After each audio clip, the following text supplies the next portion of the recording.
Alam ko napapanood nyo lagi si Park Residences sa mga previous video ko dito sa TikTok. Ito lang naman yung sikat na condo na literal katapat lang niya si SM City Santa Rosa. Walking distance lang talaga siya. Curious ka kung ano yung tsura nito sa loob, samahan mo ko dahil turnover day ng aking client sa condo unit niya dito sa Park Residences. Ito yung kanilang entrance, papasok sa condo unit. And ito naman yung itsura ng kanilang facade ng mga buildings. Magpa-park lang tayo. Si client nga pala guys, may pinurchase din siya ditong parking slot. Sobrang saya nga niya kasi turnover na din ng kanyang condo unit. Tara, pasok tayo dito sa office dahil nandito yung ating susi at ang mag-a-assist sa atin para tignan yung ating unit. Habang iniintay ko, sa likod nga pala nito guys, nandito yung ating swimming pool. Ito naman yung ating kiddie pool. Tabi naman yan, may kita mo yung ating adult pool.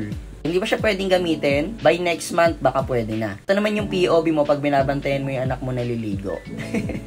And ito rin naman isa sa amenities natin dito kay Park Residence.